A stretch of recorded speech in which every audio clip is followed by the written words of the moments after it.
Laudioko kale jiran hartu zuten parte atzo Olentzerok eta Mari Domingik. Aiaraldea komunikabideak ezustean harrapatu zituen euskara, poza eta maitasuna lau haizetara zabaldu aurretik. Kaixo Laudio! Aiaralde osoa, berriro beste urte bat gehiago etorri gara zuengana, urte osoan zuengan pentsatzen eta heldu da eguna. Bagaude Mari Domingi eta bio hemen zuengan pentsatzen eta zuentzako opariek ekartzen. Bai, ilusio ardiarekin etorri gara, neke heldu gara ere, baina lan asko egin dugu urtean zehar, eta gaur heldu da eguna, heldu da gaua, eta seguru oso txintxo portatu zaretela, bai helduok eta bai umeok ere.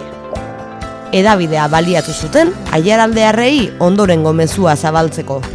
Gure hizkuntza euskara dela, hori da Euskal Herriko eta Olentzero eta Mari Domingin hizkuntza, eta gustatzen zaizu umeak euskeraz egiten ikusten dugunean, eta era berean beti pentsatzen dugu gaizki pasatzen ari diren guztien hori gaizki pasatzen. Gaixorik, urrunetik etorretakoak problema handiekin, eta hoiengan bereziki pentsatu behar dara, eta eskatzen dizue gauza bera egin dezazuen zuen.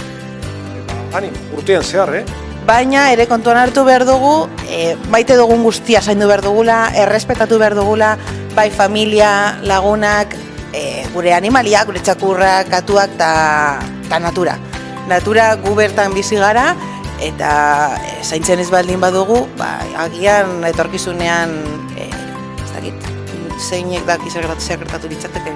Eta ez dakit, ni bukatzeko igual esatea guretzat posa handia dela urtero zuengana etorri izatea, hori dela urte osoko egunik politena guretzat, espero dugu zuentzat gauza bere izatea, eta oso gustora gaudela zuekin, eta pizka bat barru egongo gara. Ondo pasa, eta oso asko. Hala.